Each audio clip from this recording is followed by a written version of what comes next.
नरसिंह जी के पास क्या था? भूखे थे, उसको तो खुद को 2 रोटी नहीं मिलती थी। श्री कृष्ण जी के मंदिर में कोई आप जैसा हमारे जैसा जाके देता था, वो खाता था, साधुओं में रहता था। लेकिन जब भात भरने की जरूरत पड़ी, जब बेटी ने दिया, दुनियादारों ने ताना दिया, जिसके हृदय में था, जिसकी शरण में था, उसने उसकी लाज रखनी थी। उनकी बिगड़ी संवारी के नहीं संवारी, कैसे संवारी? ऐसी संवारी दुनियादारी के लोग देखते रह गए। उसी नरसिंह जी के पैर पकड़े, उसी नरसिंह जी को बैठने के लिए जगह नहीं दी, एक टूटी छान बता दी कि वहां रोक दे उनको। क्या है? मोढ़ा है, हमारे रिश्तेदारों में उनमें देखेंगे तो लाज लगेगी हमें, क्या बात देगा ये? उसकी लड़की ना निभाई, को इतना परेशान किया।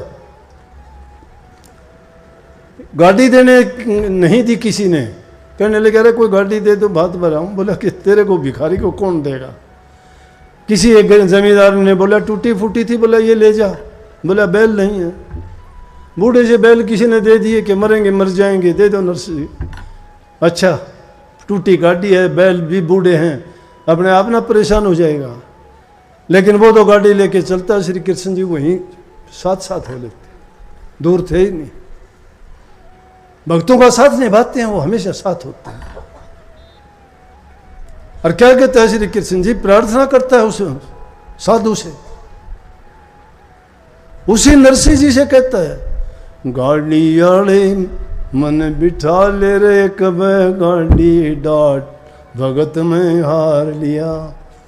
क्या कह के उनका साथ लेने के लिए बोले अरे कहाँ बिठा लूं, पहले टूटी फूटी पड़ी, हम 4-5 साधु इसमें बैठे हैं, वो एक कभी कोई गिरता है, कभी कोई नीचे उतरता है, कोई धक्का लगाता है, ये नहीं चलती। बोला मैं भी आपके साथ चल लूँगा। क्यों? कि उन्होंने उसको मदद करनी थी, उनकी बिगड़ी को संभालनी थी। लकड़ी वाली गाड़ी नहीं, जीवन की गाड़ी को संभालना था। मिनटों में उस गाड़ी को अंजार शहर में पहुंचाना था और वहां जाके समय पर उनकी लाज बचाना। चाहे कलयुग हो चाहे सतयुग हो, वो हमेशा सर्वशक्तिमान आपके साथ है। हमने अपने विचारों की गंदगी के कारण, हमारे पाप कर्मों के कारण, हमारे घटिया सोच के कारण उनको दूर कर दिया है।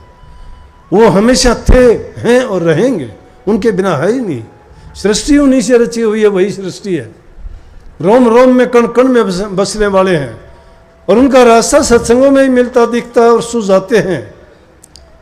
लेकिन वो मूर्ख लोग हैं जो उसे माया के चश्मे लगा के अंधे हुए बैठे हैं, जिनको ज्ञान नहीं, समझ नहीं, जिनका काम रात दिन निंदा करना, चुगली करना, बुराइयां करना, पाप कर्म करना। अपने मन को, अपने कर्मों को तो लगा दिया इन चीज़ों में, दुष्ट कर्मों में, और फिर वो भक्ति कहाँ से उनके पल्ले भक्ति आ जाएगी? पाखंडों में लगा दिया, लूट खसूट में लग गए, चाहे गुरु हो चाहे चेला हो। धर्म के नाम पर ठगा बगी शुरू कर दी लोगों ने, भोले जीवों को लूटना शुरू कर दिया। हर तरह से लूटते हैं, तन से भी लूटते हैं, मन से भी और उनको धन से भी। भोले जीव में बेचारे फंस जाते हैं। क्या क्या कह के कि इन आडंबरों ने, कभी तो झूठे आडंबरों ने इनको डराया, अब ये नया पाखंड और चल गया। गुरु बन गए दुनिया भर के, पता ही नहीं गुरु का कि सर्टिफिकेट है किसी के पास तो गुरु है, जिसके पल्ले कुछ है ही नहीं, जिनका जीवन कुछ नहीं है, क्या किस चीज का गुरु है? वो गुरु बन गए। महाराज इसका गुरु था, हमारा गुरु चले गए, अब चादर इसने उठा दी, वो गुरु हो गया। गुरु चादर तो बन गए, गुरु सपने में बन गए। बोला सपना में आया था गुरु, बोले तू गुरु बन गया है, तू गुरुवाई कराया कर। अरे ये भोली बाई से अपनी ये मान ले सारी, बढ़िया रे, ठीक से बाबा, हमने तो वो भी शायद था, तुम भी शायद से, ये कह रहे हैं फिर जितने। और ये अच्छी मीठी बात लाओ, बोला माई बाई मेरी माँ की जाई बिरने के ठग, ऐसी ऐसी बात मारे, इन जिद्दे बढ़ो बढ़ो ले, ये तो गुरु हो गए, ये चेले हो गए। कहाँ से पार लगेंगे भाई? वो टूटी गाड़ी ये क्यों कर पार लगा देंगे? इसलिए सच्चाई का रास्ता जो तुम्हें दिखाता है, अगर तुम्हें गलत बात बताता है, उस गुरु को छोड़ने में देर ना करियो, नहीं डूब जाओगे। ओछे गुरु की संग को छोड़ने में देर नहीं करनी चाहिए, नहीं तो अकाज हो जाएगा। टाइम बड़ा बहुमूल्य है। टाइम की कदर करो, समय पर सारे काम करो, अच्छे और सच्चे बन के रहो। ऐसे पाखंडी गुरुओं से बच के रहो, उनसे अच्छे तुम्हारे घर में रहो। पूजा अपने माँ बाप की करो, अपनी सास ससुर की करो, सबसे बड़े देवता हैं। अगर पाप कर्म भी नहीं करोगे तो धोखा मत करना, भूखे नहीं मरोगे। सबका इंतजाम उसने किया है जिसने पैदा कर रखा है आपको। सच्चाई के रास्ते पे चलना सीखो। अपनी इच्छाओं को इतना ना बढ़ा लो कि जिसके कारण तुम नहीं देखते लोग धनों को धन जोड़ते हैं लूट से, खसूट से, भ्रष्टाचार से, रिश्वतखोरी से, और फिर उनका हाल क्या होता है? गाड़ी की गाड़ी नोटों की भरते हैं। बताओ, आग लगाएंगे उसको। कहाँ गए वो नोट? कहाँ गए वो नोट? कोई नोट के चक्कर में, कोई संपत्ति के चक्कर में, कोई किसी चीज के चक्कर में किसी को मरवा देता है, कोई मार देता है। उनकी जिंदगी जेड़ों में कटा करती है, और नहीं वो गोलियों के निशाने बनते हैं। ना उनको कोठी काम आती, ना पैसे काम आते, ना धन काम आता। अरे शांति से अपना कमा के खाओगे, उसमें जो सुख मिलता है वो किसी चीज में नहीं है। हक हलाल की कमाई खाओ, अपने घर में रहो, कमा के खाओ, पर धन पर त्रिया से ने ना लगाओ। इससे बढ़ के कोई धर्म नहीं है। कोई धर्म पाखंड नहीं है। ये पाखंड फैला रखा है लोगों ने। लेकिन हाँ ये है कि जो इंसान अच्छा करता है, जो इंसान अच्छा करता है उसका बुरा जरूर कर देंगे। मैं ऐसी वैसी बात नहीं बताता, मैं बात बहुत सोच समझ के बोलता हूं। मैं भुगत भोगी हूं, मैंने जिंदगी में बहुत कटु अनुभव किए हैं, बहुत कुछ देखा है। दिल की पीड़ा मैं बता तो नहीं सकता, लेकिन इशारे में जरूर कह देता हूं। वो इसलिए बताता हूं कि ताकि सतर्क हो जाओ। मैंने तो भोगे हैं, लेकिन तुम अगर उन बातों को समझ जाओगे तो शायद आपको वो दुख ना सहन करना पड़े। इसीलिए महापुरुषों ने कही, बुरी संगति से तो इंसान अकेला भला। दुष्ट आदमी दुष्टता नहीं छोड़ेगा, ये मैं बता दूं। चाहे कितना भी उसको कर लेना, वो अपना रूप दिखा देंगे। उनके अंदर वो गुण है, उनके गुण भरा हुआ है, उनकी नींव में कमी है। नेकी के रास्ते पे चलोगे, अच्छा करोगे, भला कभी ऐसा। इसीलिए पुराने जमाने में देखते थे, बोले कि धन का हीना बेशक देखो, कुल का हीना मत देखना। भक्ति का रास्ता सच्चाई का रास्ता है, नेक नीति का रास्ता है, ये सत्य का रास्ता है। सत्य का जो पालन करते हैं, जिनके दिल में दया धर्म है, जिनके दिलों में प्रेम है, जो किसी को दुख और कष्ट नहीं देना चाहते, और अब जिसको भी दुख देते हैं तो ये सोच लेना चाहिए कि क्या इस पीड़ा को मैं बर्दाश्त कर सकता हूं। अगर नहीं कर सकते तो तुम किसी को पीड़ा ना दो। हाँ, ये भी साथ नोट कर लेना कि अगर किसी को देते हो बचो, तुम भी नहीं दे। टाइम लग सकता है, बचने का खाना नहीं है, क्योंकि कर्म जो जिसने बना लिया है वो कर्म वापस नहीं मुड़ता उसका। इसलिए वो कर्म करने से पहले डरो ना करो। कितनी बार कहते हैं कि तुम दूसरों पर जो दृष्टि डालते हो, दूसरों के ऐबों को देखते हो, क्यों टटोलते हो, क्या काम आएगा वहाँ? और ये बताओ, दूसरा अगर पापी है, दुष्ट है, नीच है, चोर है, ठग है, लुटेरा है, तुम्हारा क्या लिया उसने? तुम्हारे साथ अगर नहीं किया तो तुम उसकी बातों को क्यों अपने दिल में जगह देते हो?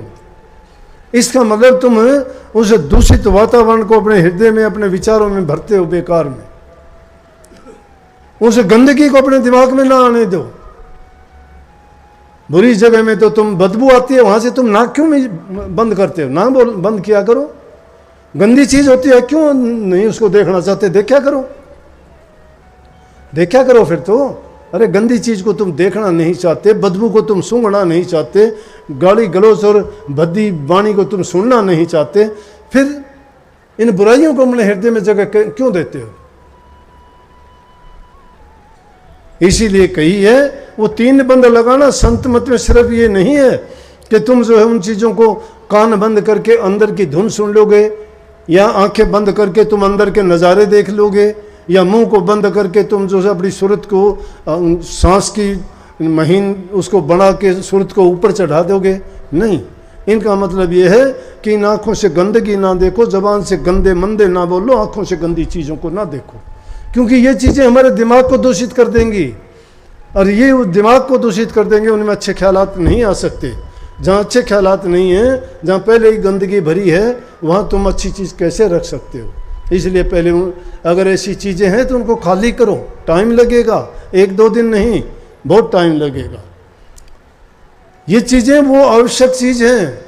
जब कहीं धर्म पे तुम आगे चलने के लायक बनोगे, उन लोगों ने तो अपना फिलॉसफी, अपनी खोज पूर्ण करके आपको बता दी कि सूरत शब्द का योग आपको परले पार लगा देगा, लेकिन उससे पहले उन्होंने कितनी बातें कही कि किसी को बुरा मत बोल, तेरे भले की कहूँ, तू किसी की निंदा ना कर, तेरे भले की कहूँ, बहुत भोजन मत जीम, तेरे भले की कहूँ, तू नींद भर मत सो, तेरे भले की कहूँ, तू बुरों की संग ना कर, तेरे भले की कहूँ। कितनी भले की कही। वो सारी चीज़ें कही हैं जिनका हमें त्याग कर देना चाहिए, कि वो तुम्हारे उन चीज़ों का त्याग कर दोगे तब कहीं सूरत शब्द योग के नज़दीक चलने के लायक बनोगे। ये कभी कोई सीधा ही सोचता हो गुरु ने नाम बता दिया और ये जो है ये रूहानी मंजिल है और मैं मिनटों में तय कर जाऊंगा, नहीं होता। ये सारा कह के उन्होंने ये भी कह दिया, दूध छठी का निकसे भाई, तब राधा स्वामी के दर्शन पाई। दूध छठी का, छठी तक का दूध याद दिला देगा वो। समझ गए? सारा काम धीरे धीरे होगा। चली जा रही है उम्र धीरे धीरे, चली जा रही है उम्र धीरे धीरे। जा रही है कि नहीं? बचपन भी जागा, जवानी भी जागी, आ रहा है बुढ़ापा धीरे धीरे। अरे धीरे धीरे करके कितनी ज़िंदगी लंघा दी, नेकी के रास्ते पर नहीं चले। ये वक्त गुजरते गुजरते गुजर जाएगा, ये खाली हाथ रह जाएंगे, क्या होगा? सोच के देखा करो कभी एकांत में बैठ के कि इस जीवन का क्या महत्व था, क्यों हमने इसको बर्बाद कर दिया। जाने वालों को कोई याद नहीं करता, 4 दिन याद करेंगे, कोई याद नहीं करता।